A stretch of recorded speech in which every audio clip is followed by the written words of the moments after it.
आपको बताना चाहूंगा कि इजराइल, जो ताजा रिपोर्ट है, इजराइल का इस 2 साल में नुकसान $67 बिलियन का नुकसान हुआ है, जिसमें इजराइल ने हथियार खर्च किए, हथियारों पर पैसा खर्च किया, इजराइल के अंदर जो मिसाइलें गिरी उसका नुकसान, इजराइल ने जो अपनी सेना पर डबल खर्चा किया, उन तमाम चीजों का लेखा जोखा है $67 बिलियन, $67 बिलियन। इधर आ जाइए कि 2 साल में भाई गाजा का कितना नुकसान हुआ। 2 साल में गजा का नुकसान लगभग 70 बिलियन डॉलर हुआ है, यानी लगभग बराबर नुकसान हुआ है। तो जिस तरह से इजराइल अपनी जीत का ऐलान कर रहा है वो फर्जी है, क्योंकि उसको पैसे का नुकसान डायरेक्ट हुआ है।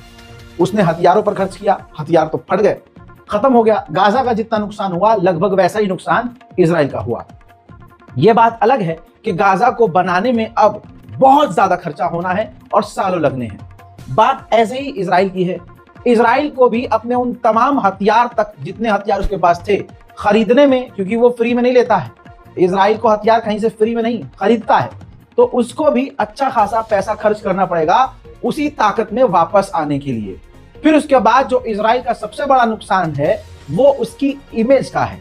इमेज पूरी दुनिया में, ट्रंप ये खुद कह चुके हैं, इसके अलावा दुनिया की तमाम रिपोर्ट्स कह चुकी हैं, इजराइल की सरकार खुद कह चुकी है कि हमारी इमेज को सीधा डैमेज पहुंचा है, जिसको कवर करने के लिए अब मीडिया, सोशल मीडिया और एआई की कंपनियों को खरीद रहा है इजराइल, और खरीदने के लिए भी पैसा लगता है।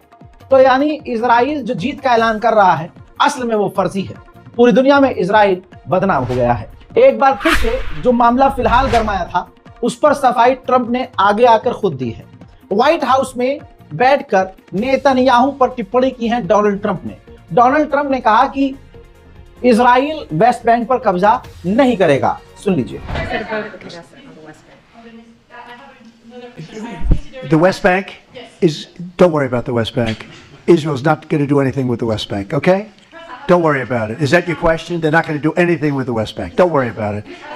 Israel's doing very well. They're not going to do anything with it. Yeah, please go ahead. वहीं भारत के अंदर जो ये लोग कह रहे हैं और कह रहे थे कि बाइकॉट से कुछ नहीं होता, कई एग्जाम्पल मैं आपको दे चुका हूं। बर्तानिया में, सिर्फ बर्तानिया का अपडेट दे रहा हूं, बर्तानिया में पिज्जा हट ने अपने 68 जो आउटलेट हैं, 68 दुकानें जो हैं पिज्जा हट ने बंद कर दी हैं और 1200 लोग बेरोजगार हो गए। पिज्जा हट में जो 1200 लोग काम करते थे, पिज्जा हट ने निकाल दिए हैं। बात करें भारत की, तो आज जो हम कल तक कहते थे, आज मोदी सरकार, मोदी, योगी खुद कह रहे हैं कि हमें अपनी देश की चीजों को खरीदना चाहिए, स्वदेशियों को छोड़ना चाहिए।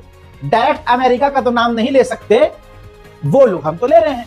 हम शुरुआत से कहते आ रहे हैं कि अमेरिका और इजराइल के प्रोडक्ट्स को खरीदना बंद करना चाहिए, लेकिन एक समाज इतना जला कुटा है मुसलमानों से, इतना किलसा हुआ है कि अगर मान लीजिए हम सही भी बात कहते हैं, मुसलमान सही भी बात कहता है और उन्हें पता होता है कि ये मुसलमान सही कह रहे हैं, लेकिन हमारे विरोध में, हमारी नफरत में वो सही बात को भी कबूल करने से कतराते हैं। और आज इनडायरेक्ट वे में भारत के नेता बार बार कह रहे हैं कि विदेशी प्रोडक्ट, यानी अमेरिका भी तो विदेश में आता है, वो कौन सा लखनऊ में आता है, तो विदेशी प्रोडक्ट्स का बाइकआउट करना चाहिए।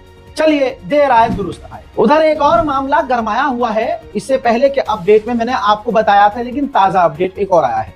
वो मामला ये है कि इजराइल के फाइनेंस मिनिस्टर ने जिस तरह से सऊदी अरब को बेइज्जत किया, ये कहकर कि सऊदी अरब को ऊंट चराने दीजिए, रेगिस्तान में हम तरक्की करेंगे। हालांकि कुछ ही मिनट के अंदर इजरायली फाइनेंस मिनिस्टर को भीख में माफी मांगनी पड़ी। इसके बाद यह मामला फिर भी शांत नहीं हुआ।